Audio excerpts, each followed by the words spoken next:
qu'un personnage qui en plus est un politique, au sens noble par moment, au sens parfois un peu moins noble, parce que ça tire les ficelles en coulisses, ça manigance quand même beaucoup dans ce royaume.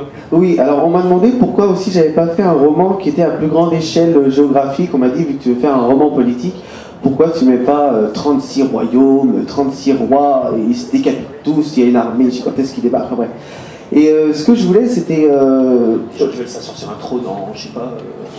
Enfer, par exemple. Oui, par exemple. Non, et du coup, ce que je voulais, c'était plutôt faire pas vraiment une intrigue politique, mais une intrigue politicienne. Et c'est là où c'est assez différent. C'est que je voulais vraiment m'intéresser à la psychologie des personnages, des personnages politiques, leurs ambitions. Et du coup, c'était plus parlant de faire un huis clos, d'être vraiment sur un roman très fermé à la première personne. Et voilà. Sébastien Bernadotte, on est, pour le bâton de Cèdre, dans un endroit particulier. Est-ce que vous pouvez nous présenter d'ailleurs cette île parce que vous vous excusez en début de roman auprès des habitants de ce que vous faites sur cette île, de ce que vous faites faire à vos personnages. Qu'est-ce que c'est l'île de Sandhamn? Alors en fait, l'île de Sandhamn, elle est située à une cinquantaine de kilomètres de Stockholm. Donc c'est un peu compliqué pour y aller puisque en fait la géographie n'est pas très facile. Enfin, les lacs et la mer qui se mélangent, donc ça fait beaucoup d'îles. Et donc on y accède uniquement en bateau. Donc on a soit son bateau personnel pour y aller, et là c'est assez rapide, en une quarantaine de minutes on arrive à rejoindre la capitale de l'île, soit on doit prendre une navette qui du coup met à peu près 3 heures. Donc voilà. C'est une île qui est en fait une espèce de havre de paix. En fait, on est loin de tout, il faut un bateau pour y aller, donc on comprend que voilà, ce soit assez paisible. En fait, en été, il y a énormément de touristes qui affluent sur l'île, mais dès qu'il commence à faire froid, en fait, il y a uniquement les habitants à l'année qui restent, et là, ça représente vraiment un faible pourcentage de la population. Donc, il y a énormément en fait de maisons, mais ce sont souvent des maisons secondaires. Il y a vraiment très peu de gens qui habitent à l'année. Et en fait, sur cette île, il n'y a pas de vraie bibliothèque. Et moi, j'avais besoin d'avoir une vraie bibliothèque sur place, donc du coup, j'en ai créé une. Si encore vous n'aviez fait que ça. Parce que vous alliez mettre un beau bordel sur cette île. Voilà. Et en fait, le centre-ville réellement est beaucoup plus petit. Et j'avais besoin que ce soit un peu plus étendu, il y a un peu plus de choses de circulation. En fait, il n'y a pas vraiment de circulation en voiture sur l'île, on circule beaucoup en vélo, en mobilette, mais pas vraiment en voiture. Alors, vos deux personnages principaux, bah justement, ils sont bibliothécaires. En tout cas, ils ont un lien avec la bibliothèque. Il y a la bibliothécaire et puis il y a son meilleur ami qui s'appelle Eric. Alors, avant qu'on dise, soyons clairs, avant qu'on explique qui il est, qui va découvrir ce qu'il est, qui est-il au départ? Alors, Eric, c'est un personnage qui a eu une enfance assez difficile, puisque ses parents sont divorcés. Il a perdu sa mère, dans un accident de voiture.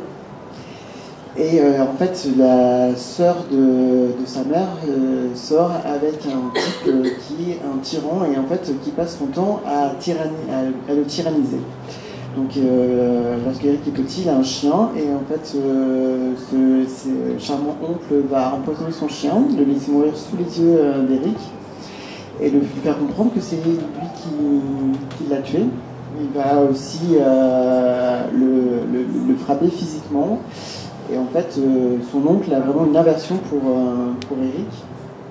Et donc, ce qui fait que Eric grandit en se sentant inférieur à tout le monde, puisque on lui a répété pendant toute son enfance qu'il était nul, qu'il ne servait à rien et qu'il ne méritait pas d'être sur Terre.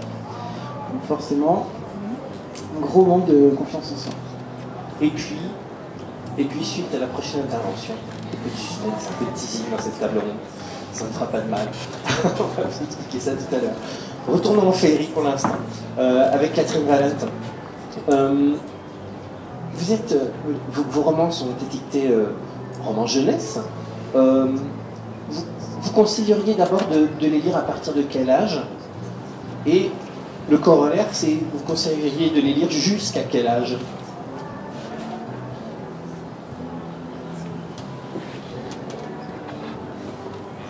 I mean, I do write for adults as well. The Fairyland series is for younger readers, but I write for all ages, and almost all of my other novels are for adults.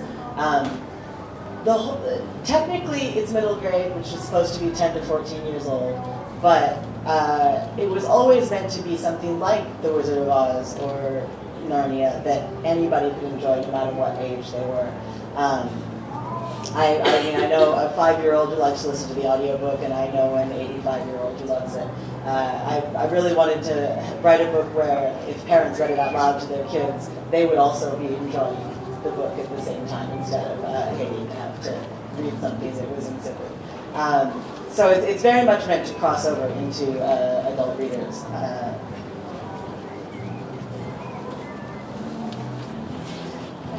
Oui, alors oui, il faut quand même rappeler que j'écris aussi énormément des livres pour adultes. Alors c'est vrai que oui, l'histoire le cycle féerie, oui, s'adresse à un public jeunesse.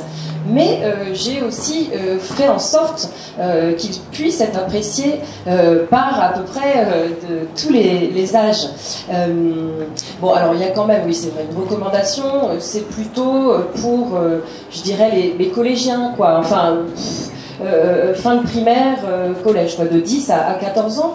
Mais j'avais un peu en tête justement ces titres comme Le Magicien d'Oz ou Narnia, qui sont donc destinés à un public jeunesse, mais qui peuvent plaire à tout le monde. Et d'ailleurs, je connais un lecteur de 5 ans, enfin, qui a écouté l'audiolivre, qui a adoré, et puis aussi, de la même manière, un lecteur de 85 ans qui, pareil, a apprécié. Et j'avais aussi envie que cette série puisse être appréciée par exemple par des parents qui l'auraient lu à haute voix à leurs enfants, qui se seraient esclaffés, qui auraient vibré en même temps qu'eux. Donc c'est ça, c'est un petit peu l'idée, c'est un peu de transgresser les genres, d'hybrider